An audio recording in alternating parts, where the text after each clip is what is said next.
probably worth talking about is somebody pointed out that the pattern recurs. That lays the basis for a theory of resonance. So that, for instance, here I'll stop this so we can talk about it. If you have a perfect memory, you may recall that many screens ago we looked at a pattern like this, and I said Çatalhöyük was here, and Chaldea, Sumer, and Egypt were arranged along here. Well, this is the lower resonance of that. The idea being then that historical periods are in fact shaped by the historical period that they are in resonance with by this theory. So, for example, remember how I said the pyramids were built right down here, or the Great Pyramid at Giza? Well, if we look on this resonance, what we discover right down there is the rise of Nazi Germany. Now, saying that Nazi Germany is a resonance of pharaonic Egypt may at first seem counterintuitive until you start thinking about it, and then here's what you come up against. Egypt invented the idea of the god-king leader. The word pharaoh and the word Führer are thought by some people to have a common etymological root. The Egyptians also were the first people to really commit themselves to state-supported massive projects in the domain of tasteless architecture. This was something the Nazis were hugely into.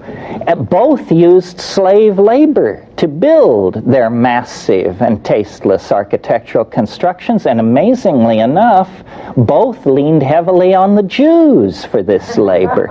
And yet, separated by thousands of years, operating in different parts of the earth, but curiously connected by this wave generated out of the I-Ching.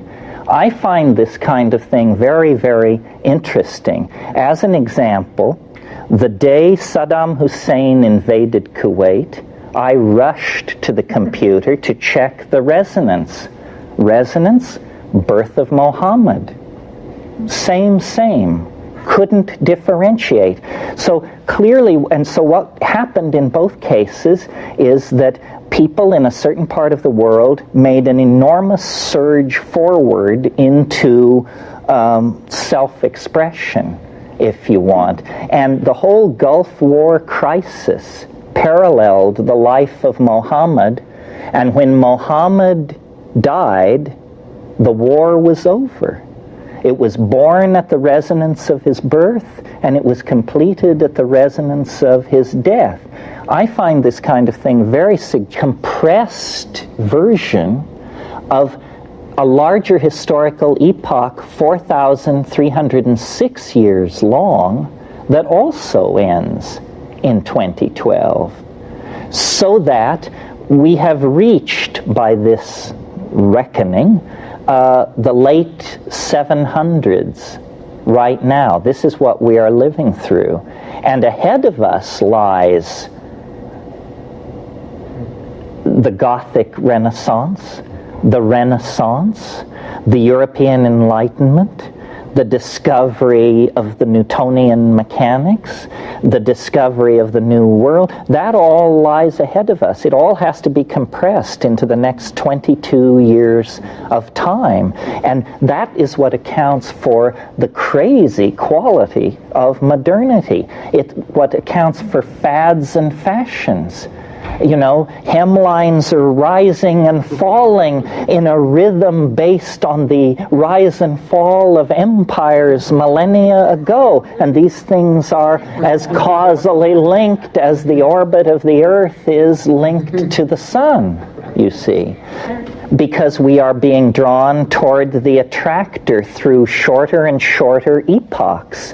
And not only must the entire last 4,000 years of history be compressed into this 67-year period from 1945 to 2012, but there is a 384-day period preceding December 22nd, 2012, when the last 67 years and the last 4,300 years have to be compressed into that. Then there's a final 6-day period when all of these things are compressed again. And so do you see what's happening? The spiral is tightening as it goes faster and faster. The resonances are impinging. The thing is getting nuttier and nuttier and nuttier as computers link all cultures together, all informational barriers dissolve. Everything is becoming connected to everything else. Not only everything in the present moment, but all past moments as well are being drawn,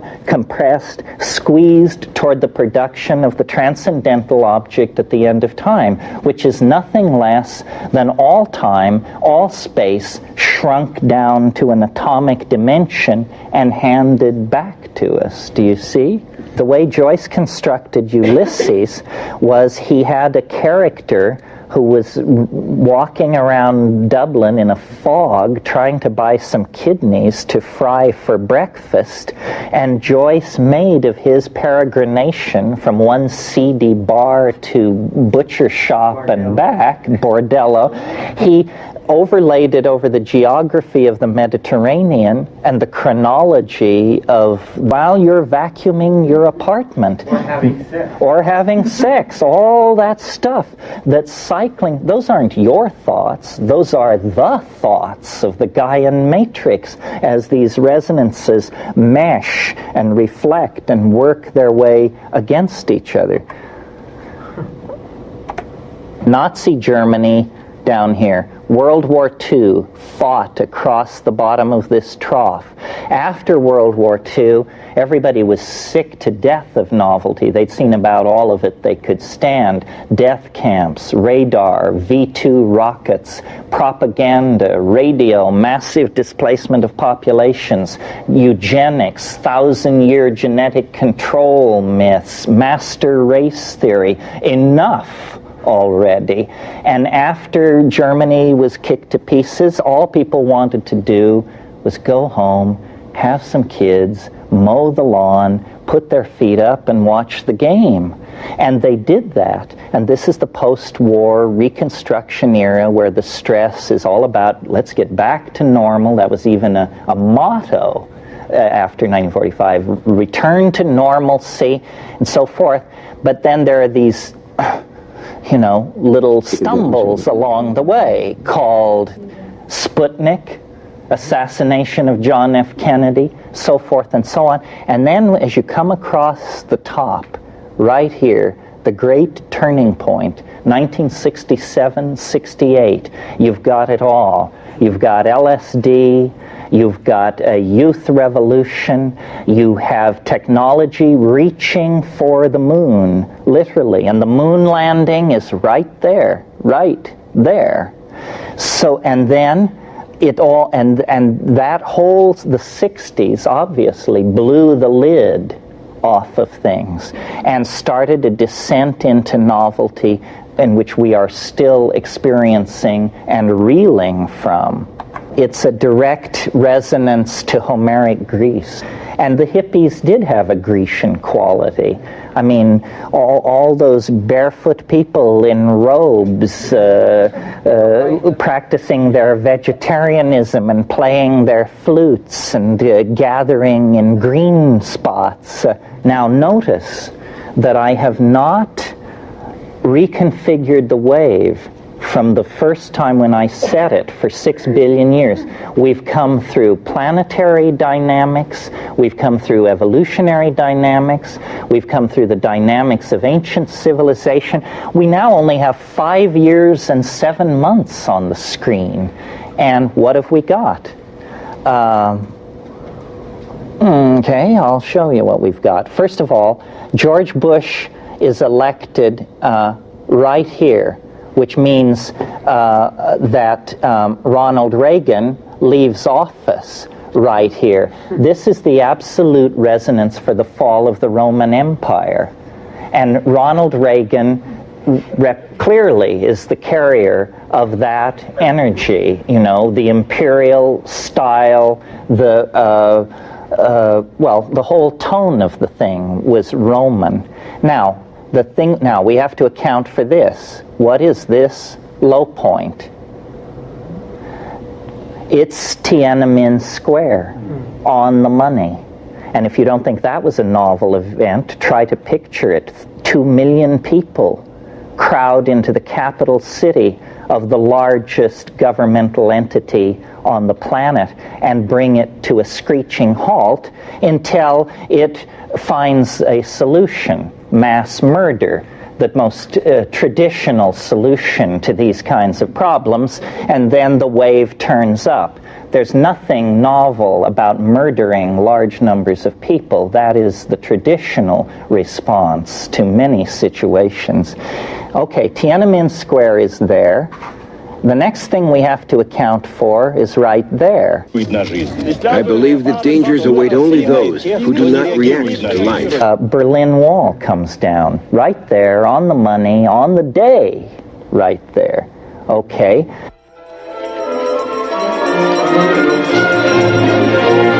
That little saddle there, the absolute resonance to the birth of Muhammad.